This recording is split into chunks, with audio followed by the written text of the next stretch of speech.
friends, I am so excited to bring you an updated version of the original Trello video.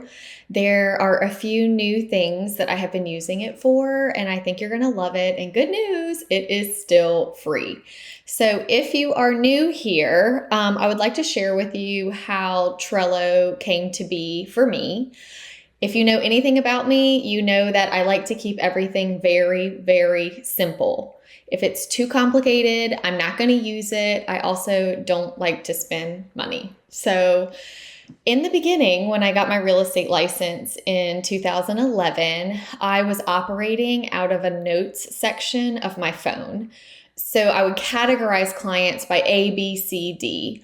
And I started doing this because I very quickly realized, especially when I started doing phone duty and I was thinking I would remember all of the leads that came through the phone, I quickly realized that is not true. And my brain has to write everything down. Leads are gold and people are gold, and it's up to us as business owners to remember to follow up with them and to check in with them. For me to do that successfully, I need all of my current business in one place. The beauty of Trello is that it is free. You can change the colors, you can make it your own, and the app is just as good. Sometimes you get a desktop version and the app isn't good. Not the case here. It's really good. So today I am going to walk you through Trello. This is how we are going to think of this board. So in Trello, you have different boards. And within each board, think of each one of these little sections as their own bulletin board. Fun fact, I used to actually have a real bulletin board with little pens on it, and that's how I kept track of everybody. The problem with that was I don't carry a bulletin board around with me. So it was at my office, and it would only get updated if I was at my office.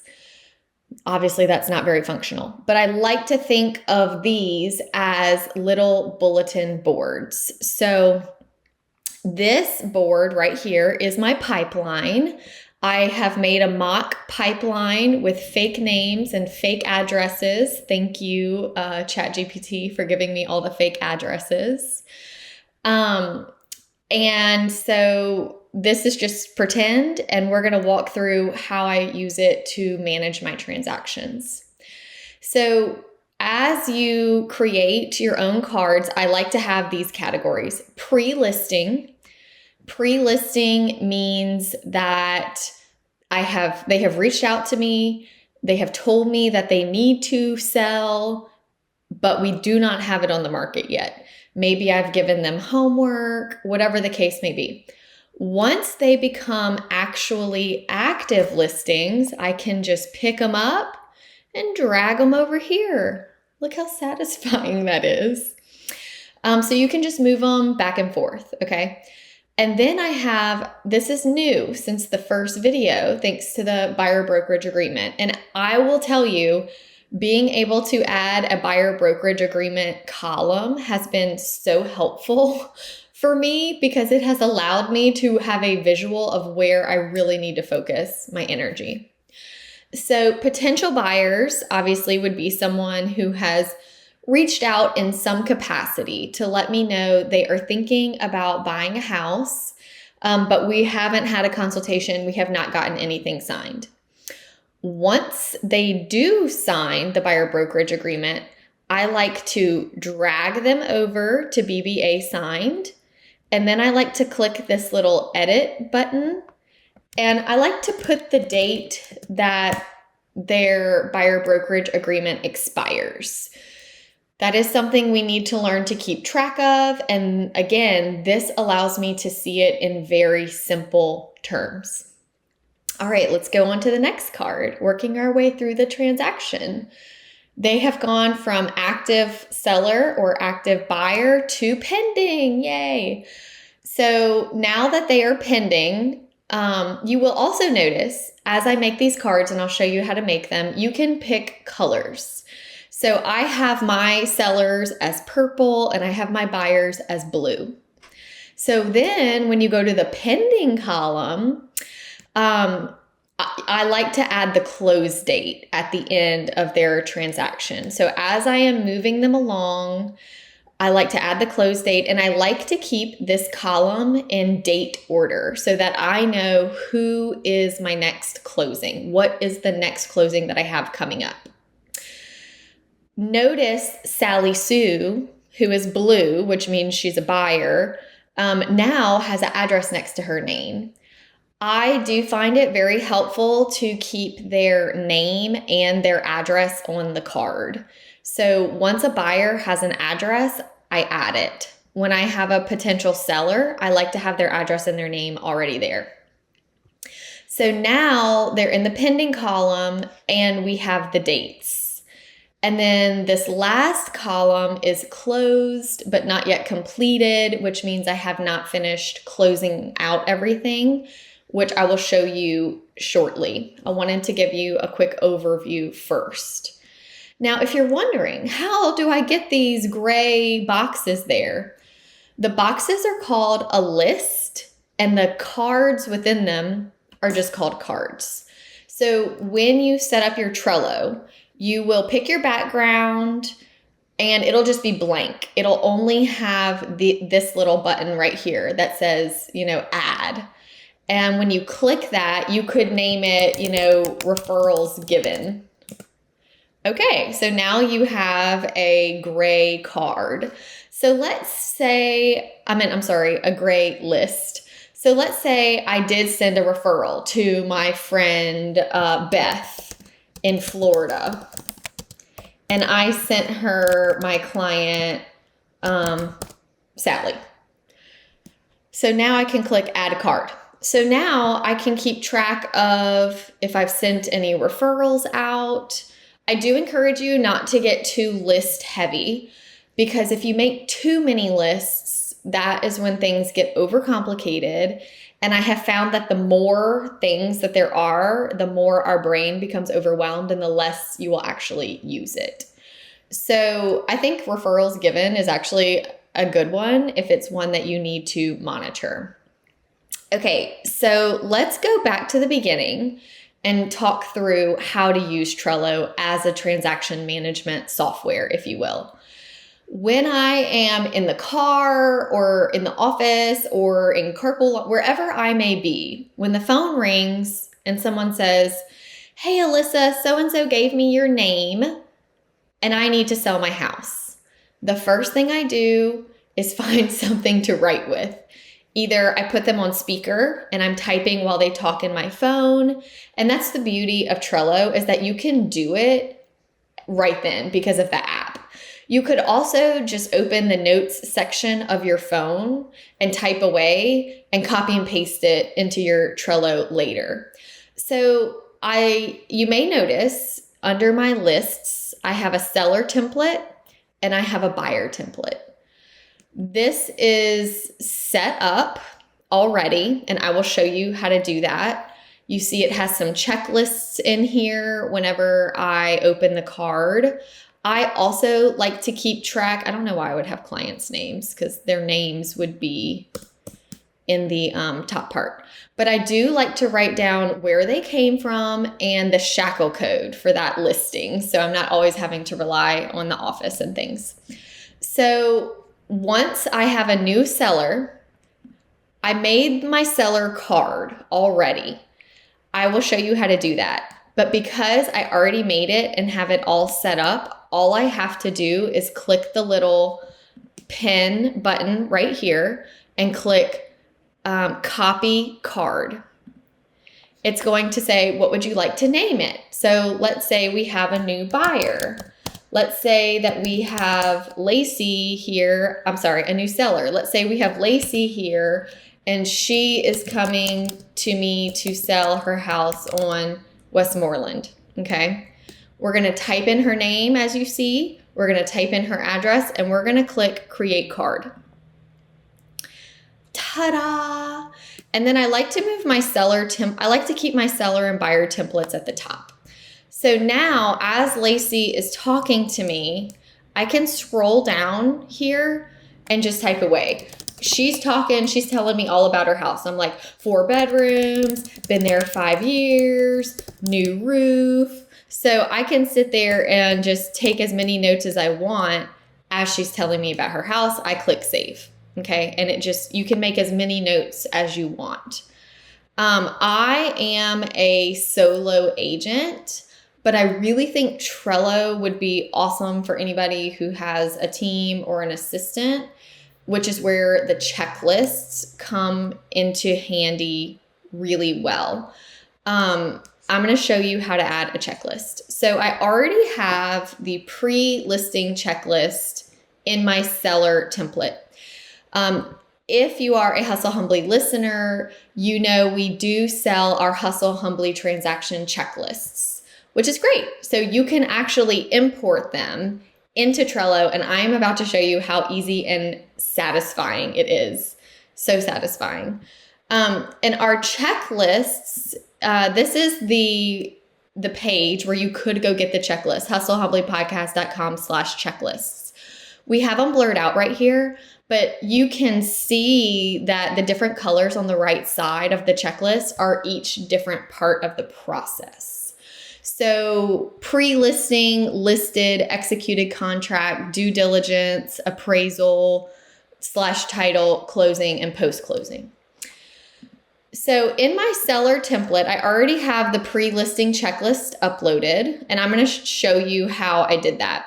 So I'm going to go back to our seller checklist, and now I'm going to go to the listed section. This is like, okay, the house is on the market now. What is my checklist? So you're going to open your checklist, and this can be any checklist. If you have your own system and checklist, awesome. This is how you can use it for free in Trello. So I'm going to copy these, and now I'm going to go back into my card, and I'm going to add another checklist. Create checklist right here. And add it. I'm going to scroll down, and there is my new checklist. I am going to change the name to listed. I'm going to click add item. Wait for it. I'm going to paste, and I'm going to click enter. Watch how beautiful that is. Is that not the most satisfying thing you've ever seen? So you can add multiple checklists within each card. And now when you duplicate that seller card to give it a new name, everything within that card goes with it. So you're not having to set up a buyer and a seller card every single time, which is amazing. And watch, as you go down your checklist, you can check off what you've already done, and it shows you like how far you are in your transaction.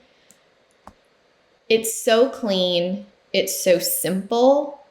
And if you have an assistant or someone that you communicate with in your business, having this checklist within the card allows both of you to click on the card and be like, where are we in this transaction? So it has just been a total game changer being able to import those checklists into each card. Okay, so let's talk about what happens if somebody has been in pre-listing or potential buyer for too long. They've been there for a long time. They're not ready. You wrote them down, but now they're saying, oh, it may be a year or two. Here's the thing. You don't want to forget them. So that is why within Trello, you can make another board. And I have another board called prospects. And these are potential listings, potential buyers. Again, I just need to look at their names. I need to be like, oh yeah, that person. Okay. So let's go back to the pipeline. And let's say Lacey ended up she's not ready. She's decided to wait until her kids finish school or whatever it may be. So now we're going to edit the card. We're going to scroll down over here to where it says move the card. I'm going to click move. and it's asking you, where do you want to move it? So under board, we're going to click prospects. Let me scroll. Oh no, it won't let me scroll down. Oh, here we go. Thanks. Okay, we're going to click prospects. And then it's asking, does it need to go under potential listings or potential buyers for prospects? Well, Lacey was a listing, so I'm going to click potential listings. And maybe I don't want her at the bottom. Maybe I want her at the top. So I'll put number 1. So I'm going to click move. And look, also so satisfying. Lacey is no longer in my pipeline under pre-listing. This is important. I like to keep my pipeline very focused on who needs my attention right now. These are the people you cannot forget. Your pipeline is your current business that is happening right now. Your prospects, let's go to prospects, is your future business. So it's equally as important, because if you don't keep up with your future business and remember all those people who said, hey, I'm actually not going to buy for like 2 more years. If we don't remember that, in 2 years, they may have called somebody else. So I go over to prospects and I see, here we go. Here's Lacey. And I remember, so I like to just check in. And you could check in on your prospects monthly, however much you want to do for your business. So as you can see, it is quite amazing, and you can do so much more. But you know me, less is more. If you want to get into setting due dates, it has alarms. There's a paid version of this that I have never explored or felt like I needed to, but it is pretty awesome. If you are interested in getting the Hustle Humbly checklist, if you don't have your own and would like to use them to import into your Trello or any other transaction management software, you can go to hustlehumblypodcast.com/checklist, and you can get your buyer and your seller template. They go together as a package. And good news, if you watch this video, you can use a coupon for 20% off. So when you buy the checklist, just type in Trello, Trello, and it will give you 20% off of these checklists. Let's scroll down to closed but not yet completed. I want to show you an example of what that might look like. So I have let's say I have closed this transaction. As you can see, I've worked my way through the card. The pre-listing checklist is done. The listing checklist is done. The executed contract list, the due diligence, the appraisal, the title, the closing. But here we are at post-closing. It's not done.